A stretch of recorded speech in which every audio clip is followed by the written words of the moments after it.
Water resource department లో secretary, additional principal secretary వాళ్ళు కూర్చున్నారు. తర్వాత మినిస్టర్ గారి దగ్గరికి పోయాను. తర్వాత సీఎంఓకి వచ్చినప్పుడు నా దగ్గరికి వచ్చింది యాజ్ అడ్వైజర్ గా. సీఎం గారి దగ్గరికి తీసుకెళ్లి ఇది మాట్లాడినా. అది అప్పటికే 15-20 days అయితే ప్రొసీజర్ పడుతుంది. ఎందుకంటే department needs to give it's opinion. Political decision కంటే ముందు టెక్నికల్ ప్రూడెన్స్ ఉంటది. అది ఒక సిస్టమ్ ప్రకారం పోతుంది ఫైల్. సో పోయింది, 15-20 days లో వచ్చింది. ఈ లోపల అసెంబ్లీ సెషన్ స్టార్ట్ అయింది. మొన్న 10th జూలైకి అయిపోయింది అసెంబ్లీ సెషన్.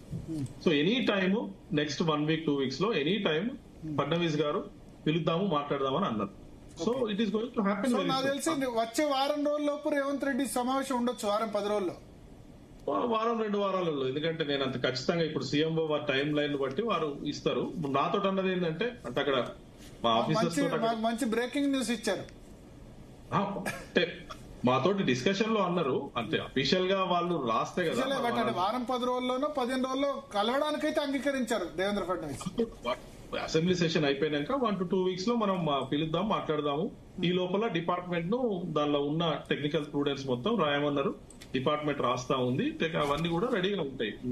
మన కాలర్ రెడీగా ఉన్నారు ఒకరు, నల్గొండ నుంచి రవీందర్ గారు. హలో, నమస్తే అండి. నమస్తే భరత్ గారు, శ్రీరామ్ గారు కూడా నమస్కారం అండి. శ్రీరామ్ గారు మంచి వాటర్ ఎక్స్పర్ట్ అండి, అందులో డౌట్ లేదు. కానీ అతనితో బీజేపీతో అఫిలియేషన్ తోటే ప్రాబ్లం. ఎందుకంటే నేను ఇప్పుడే సార్ చెప్పిన తర్వాత నేను డ్యామ్ సేఫ్టీ అథారిటీ సైట్ లోకి వెళ్ళి చెక్ చేశాను.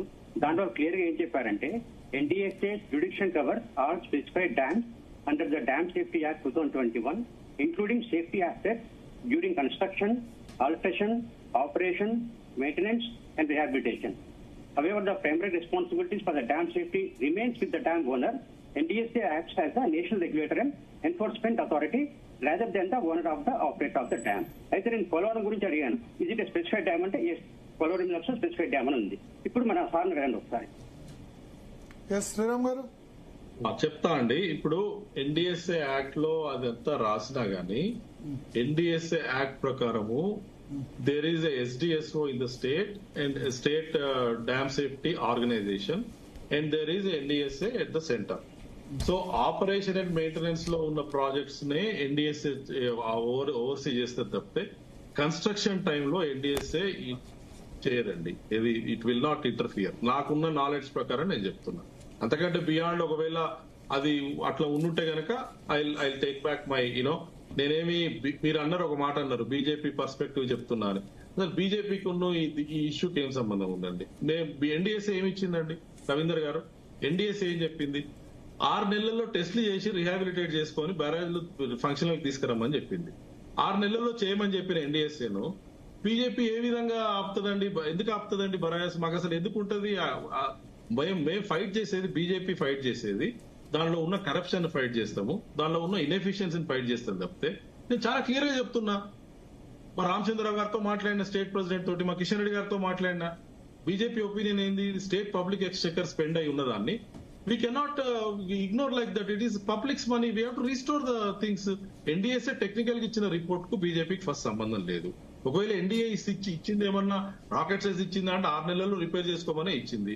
టెస్ట్లు చాలా సింపుల్ ఈజీ థింగ్స్ చెప్పింది. ఒక పక్కన వీళ్ళేమో చేయరు, పాత గవర్నమెంట్ వాళ్ళేమో అసలు NDSA తప్పంటారు, వాళ్ళేమో ఎక్నాలెడ్జ్ చేయరు, వీళ్ళేమో రిపేర్ చేయరు. ఈ మధ్యలో NDSA మీద ఎందుకండి నాకు అర్థం కాదు. ఓకే రైట్, మనకి నెక్స్ట్ కాలర్ రెడీగా ఉన్నారు, వనపర్తి నుంచి రవి గారు. హలో సార్, నమస్తే సార్. నమస్తే రవి గారు, చెప్పండి. ఇక్కడ మనం వనపర్తి, నేను ఒక రైతు మేడం, రవి నా పేరు. సార్ నమస్తే సార్. నమస్తే అండి, చెప్పండి సార్. ఈ కాళేశ్వరం పైన ఇంత చర్చ చేస్తున్నారు.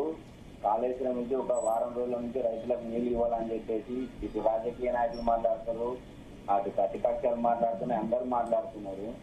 అయితే దీనిపైన మాట్లాడాల్సింది పర్ఫెక్ట్ గా డ్యామ్ మంచిగా ఉందా లేదా, నీరు రైతులకు ఇవ్వాలి అనేది ఇంజనీర్లు, రిటర్న్ ఇంజనీర్లు అందరూ మాట్లాడి అందరూ సలహాలు చెప్పిండ్రు.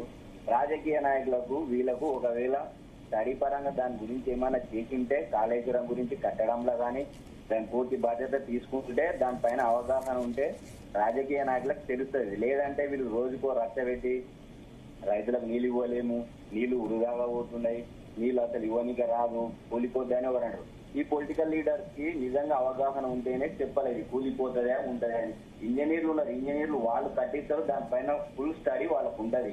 ఫుల్ స్టడీ ఉంటుంది వాళ్ళకి, అసలు అది కూలిపోతుందా ఉంటుందా, నీళ్లకు రైతులకు ఇవ్వాలా లేదనేది వాళ్ళని డిసైడ్ చేయమని చెప్పాలి. వీళ్ళుండి ఇయ్యలేమని వీళ్ళు ఇయ్యమని ప్రతిపక్షాలు చెప్తావి, ఇస్తారేమని చెప్పేసి వాళ్ళు చెప్తారు, కూలిపోయినారు.